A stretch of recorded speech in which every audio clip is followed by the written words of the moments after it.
Hi friends, ఇండియాలో ఆగ్రాలో ఉన్న ముఘల్ సామ్రాజ్యానికి చెందిన ఇంజనీర్లు సృష్టించిన అద్భుతం. దీన్ని ప్రపంచంలో అందరూ తాజ్ మహల్ అంటారు. 42 ఎకరాల్లో విస్తీర్ణంలో గల ఈ కట్టడం దూరం నుంచి చూస్తే కూడా మెరుస్తూ ఉంటుంది. లోపల మాత్రం ఎన్నో అద్భుతాలను తనలో ఉంచుకుంది. పైన మేఘాలు చూస్తే ఎంతో ఉదాసయనీయంగా ఉంటాయి. 400 సంవత్సరాల క్రితం కట్టిన ఈ పెద్ద కట్టడం ఒక అద్భుతం. ఇప్పుడు దాన్ని ప్రపంచంలోనే 7వ అద్భుతంగా పిలుస్తారు. దీన్ని కట్టడానికి 20,000 మందికి పైగా శ్రామికులు పనిచేశారు. ఈ కట్టడం కట్టడానికి పగలు రాత్రి దాదాపు 22 సంవత్సరాల పాటు శ్రామికులు తమ చెమటను, తమ రక్తాన్ని దారంగా పోశారు. ఒకవేళ ఇప్పుడు దానికి వెలకడితే $1 బిలియన్ ఉంటుంది. అంటే 75,000 కోట్లకు పైగా ఉంటుంది. ఎందుకంటే ఈ కట్టడంలో గల నైపుణ్యాలు ఆ రోజుల్లో ముఘల్ ఇంజనీర్లు సృష్టించిన ఆ అద్భుతాన్ని ఈరోజు కూడా ఇంజనీర్లు పొగుడుతూ ఉంటారు.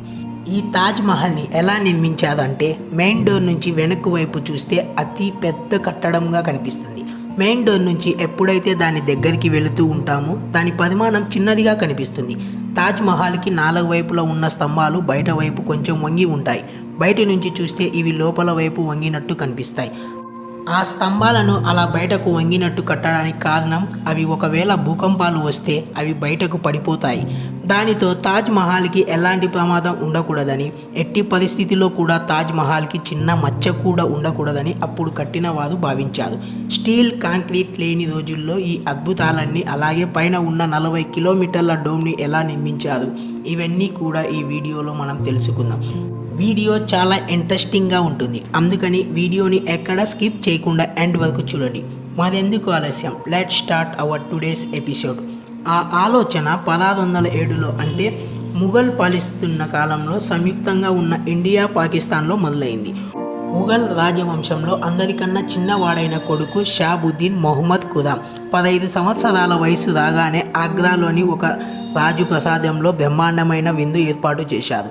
ఈ కొడుకు అంటే రాజుకు ఎంతో ఇష్టం. అందుకనే ప్రతి సంవత్సరం కొడుకు పుట్టినరోజుకి వజ్ర వైడూర్యాలు బహుమతిగా అందజేసేవాడు. అది అలా అంటే కొడుకు ఎంత బరువు ఉంటే అంత బంగారాన్ని అతనికి అందజేసేవాడు. కానీ ఈ పుట్టినరోజు సందర్భంగా ఈసారి ఏదైనా విశిష్టమైనది ఇద్దామనుకున్నాడు. విషయం ఏమిటంటే, మనకు ఇష్టమైన కొడుకుని తన స్నేహితుడి కూతురు ముంతాజ్కి ఇచ్చి పెళ్లి చేశాడు. వాళ్ళిద్దరికీ మొదటి చూపులోనే ఒకరికంటే ఒకరికి ఇష్టం ఏర్పడింది. అప్పుడు ఎవరికీ తెలీదు వీరిద్దరి మధ్య ఉన్న ప్రేమ ప్రపంచంలో శాశ్వతంగా నిలిచిపోతుందని. ఇంకో 10 సంవత్సరాలు ఎన్నో యుద్ధాలు చేసి విజయాలు సాధించాడు. ఈ విజయాలు చూసి పొంగిపోయి తండ్రి కొడుక్కి ఒక బిరుదు ఇస్తాడు. దాని పేరే షాజహాన్. దాని అర్థం ఏమిటంటే ప్రపంచానికే రాజు అని. షాజహాన్కి 6 భార్యలు ఉండేవారు. వారు అందరూ ఒక రాజప్రసాదంలో ఉండేవారు. వారందరిలో ఎక్కువగా ముంతాజ్ని ప్రేమించేవాడు. అందుకే తన ఎక్కువ సమయాన్ని ముంతాజ్తోనే గడిపేవాడు. కాలం చాలా వేగంగా వెళ్ళిపోతుంది. 4 సంవత్సరాల తర్వాత, అంటే 1621లో షాజహాన్ తండ్రి చనిపోయాడు. అప్పటికే రాజ్యంలో తండ్రికి తగ్గ తనయుడిగా పేరు తెచ్చుకున్న షాజహాన్ తండ్రి చనిపోయిన 7 సంవత్సరాల తర్వాత మహారాజుగా బాధ్యతలను స్వీకరిస్తాడు. ఇండియా, పాకిస్తాన్తో పాటు ఆఫ్ఘనిస్తాన్, ఇంకా కొన్ని ప్రదేశాలను కూడా షాజహాన్ పరిపాలించేవాడు. నిర్ణయాలన్నీ షాజహాన్ తీసుకునేవాడు. ముంతాజ్ వెనుక ఉండి తన సలహాలని ఇచ్చేది. ఈ సంతోషం ఎక్కువ రోజులు ఉండదని ఎవరికీ తెలియదు. షాజహాన్ బాధ్యతలు తీసుకున్న సంవత్సరం అయ్యింది. ఈ లోపల శత్రువులు దాడి చేశారు. దాదాపు 2 సంవత్సరాల పాటు యుద్ధం కొనసాగింది. ఈ యుద్ధంలో కూడా షాజహాన్ పూర్ణ విజయం సాధించాడు. ఈ విజయాన్ని ఆశీర్వదించకుండానే షాజహాన్కి ఒక చెడు వార్త వచ్చింది. తన ఇష్ట సఖి అయిన ముంతాజ్ తన 14వ సంతానాన్ని జన్మిస్తుండగా ఆమె పరిస్థితి విషమించింది. 17 జూన్ 1631లో ముంతాజ్ చనిపోయింది. ఈ ప్రభావం షాజహాన్ మీద బాగా పడింది. షాజహాన్ జీవితం చీకట్లోకి వెళ్ళిపోయింది. షాజహాన్ 8 రోజుల పాటు ఆహారం తీసుకోలేదు. 2 సంవత్సరాల పాటు అత్తరు కూడా వాడలేదు. ముంతాజ్ చనిపోయే ముందు ఆఖరి కోరిక తన స్మరక చిహ్నం ఒక అందమైన ప్రదేశంలో ఉండాలని. భార్య కోరిక తీర్చడానికి మిగిలిన సమయాన్ని తనకున్న ధనాన్ని వినియోగించాలని షాజహాన్ నిర్ణయించుకున్నాడు. 1632లో తాజ్ మహల్ నిర్మాణానికి పూనుకున్నాడు. షాజహాన్ 20,000కు పైగా శ్రామికులు, శిల్పులని, వివిధ రకాల నైపుణ్యాలు గల వారిని ఒక దగ్గరికి చేర్చాడు. యమునా నది తీరాన ఈ తాజ్ మహల్ నిర్మాణానికి పూనుకున్నాడు. కానీ అక్కడ కట్టడం చాలా కష్టం. నది తీరంలో భూమి చాలా మెత్తగా ఉంటుంది. అక్కడ నిర్మాణం చేయడం కష్టసాధ్యం. పునాదులు తీస్తే నది తీరంలో ఉన్న నీళ్లు నిర్మాణానికి నష్టం చేస్తాయేమో అనే భయం. దానికి విరుగుడుగా అక్కడ ఇంజనీర్లు భూమి లోపల పెద్ద పెద్ద గుంతలు ఏర్పాటు చేశారు. ఈ సమస్య నుండి బయటపడడానికి ఈ గుంతల్ని రాళ్లతో నింపేశారు. దాని మీద రాళ్లతో కూడిన పెద్ద పెద్ద కాల్మాస్ నిర్మించారు. ఈ పని సక్రమంగా చేయడానికి శ్రామికులతో పాటు ఏనుగులను కూడా పెద్ద సంఖ్యలో ఉపయోగించారు. ఇంజనీర్లు ఈ ఐడియా ఫలించింది. ఎతక మట్టి మీద కూడా పునాదులు ఏర్పాటు చేశారు. ఇక దాని తర్వాత మిగిలింది భవన నిర్మాణం. ఇక అది ఎలా ఉండాలంటే ఇంతకు ముందు ఎవరు చూసి ఉండకూడదు. ఈ భవన నిర్మాణానికి ఐడియా షాజహాన్ తన పూర్వీకులు కట్టిన నిర్మాణం నుంచి తీసుకున్నాడు. తాత కట్టిన నిర్మాణం నుంచి, తండ్రి కట్టిన నిర్మాణం నుంచి, తన మామ కట్టిన నిర్మాణం నుంచి ఒక్కొక్క ఐడియా తీసుకున్నాడు. అన్నీ తీసుకున్న తర్వాత ఒక అద్భుతమైన నిర్మాణం ముందుకు వచ్చింది. నిర్మాణానికి కావాల్సిన ఇటుకలన్నీ కోట్ల సంఖ్యలో తయారు చేశారు. ఆ రోజుల్లో ఆ పని అంత సులువు కాదు. ధనం కూడా విరివిగా ఖర్చయింది. చూస్తూ ఉండగానే షాజహాన్ ఖజానా ఖాళీ అవుతూ వస్తుంది. షాజహాన్కు ఇదేమీ పట్టలేదు.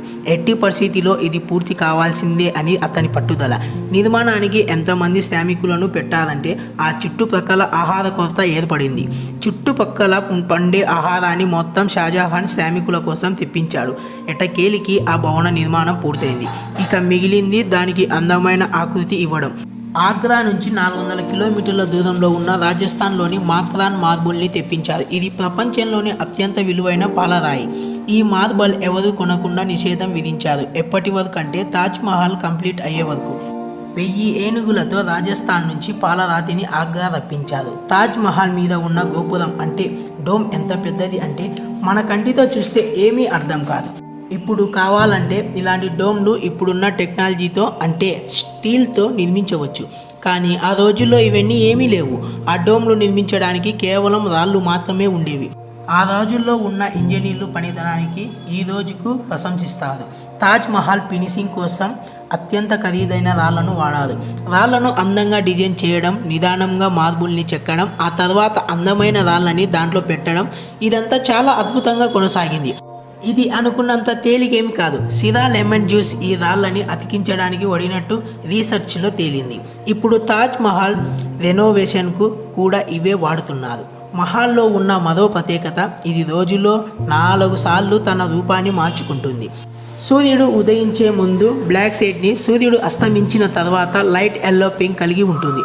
అదే మధ్యాహ్నం పూట అయితే దాన్ని చూడడానికి 2 కళ్ళు సరిపోవు. నీలి ఆకాశంలో ముత్యంలా మెరుస్తుంటుంది. అదే సన్సెట్ అయ్యే టైంలో బంగారు రంగులో మెరుస్తూ ఉంటుంది. 22 సంవత్సరాల తర్వాత అంటే 1654లో దీని నిర్మాణం పూర్తయింది. షాజహాన్ తన భార్య స్మృతితో ప్రపంచంలోనే అత్యంత అందమైన నిర్మాణాన్ని చేయగలిగాడు. ఈ నిర్మాణానికి తాజ్ మహల్ అని పేరు పెట్టారు. ప్రతి సంవత్సరం భార్య చనిపోయిన రోజున తాజ్ మహల్ని చూస్తూ యమునా తీరంలో షాజహాన్ గడిపేవాడు. ప్రవేశ ద్వారం వద్ద అందమైన న్యాగిషెల్ని చెక్కారు. మొత్తానికి అందమైన నిర్మాణాన్ని కంప్లీట్ చేయగలిగాడు షాజహాన్. కానీ తమ సామ్రాజ్యానికి పతన అవస్థలోకి నెట్టేశాడు.